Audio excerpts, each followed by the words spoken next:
রাত্রিবেলায় রাত্র 9টা 10টার দিকে প্রতিদিন বন্ধু বান্ধবীদেরকে নিয়ে ফ্রেন্ড সার্কেলদেরকে নিয়ে মদের আড্ডাবাজিতে লিপ্ত থাকতো।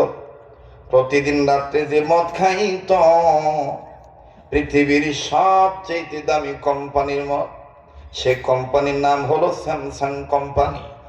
বাবাজি, স্যামসাং, একটা হলো স্যামসাং আর একটা হলো স্যামসং, দুইটা দুই জিনিস, ভুল বুঝবেন না বাবা। ওই স্যামসাং কোম্পানির মদ, 1 লিটার মদের মূল্য হলো আমার বাংলা টাকায় বর্তমানে 2.5 থেকে 3 লাখ টাকা লাগে। কয়লা বাংলাদেশের ভাত পোষা না, ভাত পোষা খাইয়া মসজিদ ভাই বেড়ায়, মাদা জামান বেড়ায়, কথা কয় না। আমি একদিন দেখি পুরেন ঢাকার মধ্যে, আমি তো জীবনে দেখি না যে লুঙ্গি যারা পরে ওরাও খাড়ায় পেশাব করে, কিন্তু ওই দিন দেখছি। হ্যাঁ, লুঙ্গি একাদের দইয়া লুঙ্গি তুইলা ঢাকায় বাসায় করতেছে এরকম করে। আমি আবার দেখতেছি যে ওর অবস্থা দিকে বুঝলাম মনে পাইপ দিয়ে পানি মারবান হচ্ছে, যদি না ও যে মুখ বানাইছে, বুঝছেন না। প্রথম ভাবছিলাম যে মনে হয় ওয়াল বিধানের কন্ট্রাক্টের দায়িত্ব নিছে, পরে দেখছে না এটা মাথা। লুঙ্গি তুইলা নাট বল্টু ধইলা আর একজনের ওয়ালের দিকে পানি স্প্রে করতেছে, ঢাকায় বাসায় করতেছে। ঢাকা শহর মুইটা বাহায় ফেলানো। আমি তো আবার বিকলা কম না, আমি আবার গ্লাস নামে ডাকতে বলি, চান্দু লিটারে কয় লিটার আছে টাঙ্কিতে, কথা কয় না। ওই ঢাকায় বাসায় আমি পারি না, আমি জানবো যে ওই চান্দু টাঙ্কিতে কয় লিটার আছে। এইবার আসতে করিয়া এভাবে ঘুরে ঘুরে যায়, হ্যাঁ। আবার দেখি না হুজুর মানুষ দেখি তাল ঠিকই আছে, ওই ধরে রয়েছে,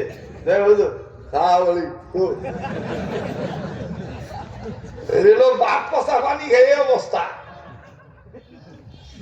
হ্যাঁ, নাউজুবিল্লাহ মিন যালিক। কষ্ট হইতেছে আপনাদের?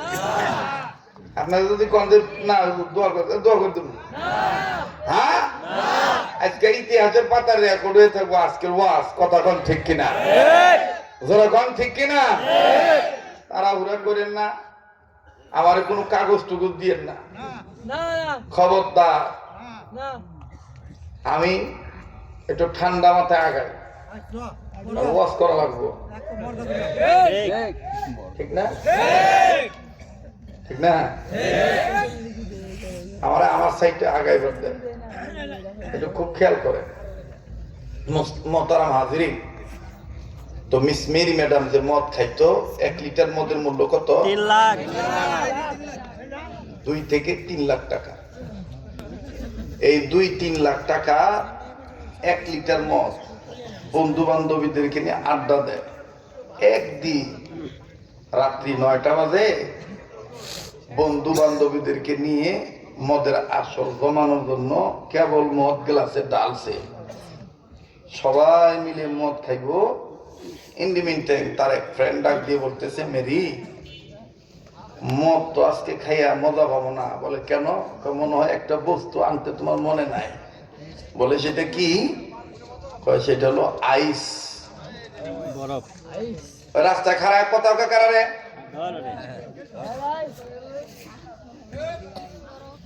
সাইড টক করতেছ কিনে গে, ভাল না লাগলে যাবি গে। এটা বিদেশি হুজুর পাস নাই, এটা ঢাকায় আমার। ওই রংপুরের তেনে শরীয়তপুর, দিনাজপুর, বরিশাল তেনে আইয়া ঢাকায় জায়গা কিনা বাড়ি করি নাই। সাবধান। কত হুজুর আমি মাল চালাবে পারি, আমার কাছেও মাল আছে। সাটুরিয়া একবার এক নেতা খুব বাহাদুরি করছিল, এক মাস্টার আছিল আর কি গোলরার কাছে। কোন বক্তা সে শান্তি দিত না, উঠলেই খালি সিট দিয়ে কত রাজনীতির কথা কবেন না।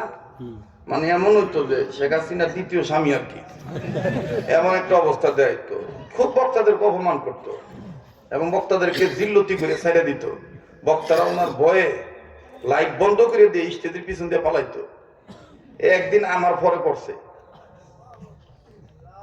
পড়ার পরে আমি কইছি একটা লাইটতে স্টেজটা নামাইছিলাম এবং আমি কইছিলাম যে মরার সময় তুই গায়ে গোস্ত নিয়ে মরতে পারবি না, তোর গায়ে পছন্দ ধরবো, এটা তুই লেখা রাখ।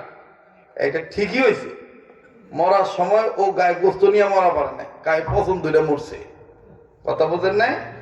আলেমদের সাথে বেয়াদবি করবেন না, কখনো বেয়াদবি করবেন না। একটা ওয়াজ মাহফিল আসতে গেলে তাড়াহুড়া করবেন না, আর আমাকে তাড়াহুড়া করে দাওয়াত দিলে আর কোনোদিন দাওয়াত দিবেন না। বাংলাদেশে ভিন্ন ধরনের বক্তা, আমি এখনো খাটতে জানি, খাইটা খাই, কি হো না হো তাওয়াক্কাল তো আল্লাহ, আল্লাহর উপর ভরসা রাখে। কথা কয় না? এমনও তো হতে পারে 10 জনের মধ্য থেকে আল্লাহ তাআলা 10,000 মানুষের বিষয়ে আল্লাহ প্রকাশ করে দিতে পারে। এমনও তো অনেক জায়গায় হয় 10,000 মানুষ আছে, কিন্তু 10 জন মানুষও দিনের জন্য আল্লাহ তৈরি করে না। কবুল করার মালিক কে? আল্লাহ। অতএব তাড়াহুড়া করবেন না, কোনো দিকে কোনো তাড়াহুড়া নাই। আর রাস্তায় যারা দাঁড়াইছো, পায়ে হাত দিয়ে বলতেছি, ভদ্র মানুষের মতন ব্যাট সাউন্ড দিবা না, একদম সুন্দর করে ওই যে একতারা তারের মতন সোজা হয়ে ওয়াজ হইলে হবা, নাইলে আউট অফ বাউন্ডারি। কথা ঠিক আছে না? আবার একটু তাকবীর দাও তো, নারায়ে তাকবীর, নারায়ে তাকবীর, কোরআন সুন্নাহ যেখানে তো মত জুত হইব না কি সারা?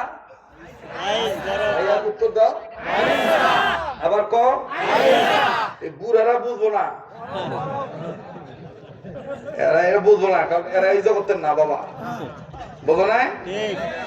লেটেস্ট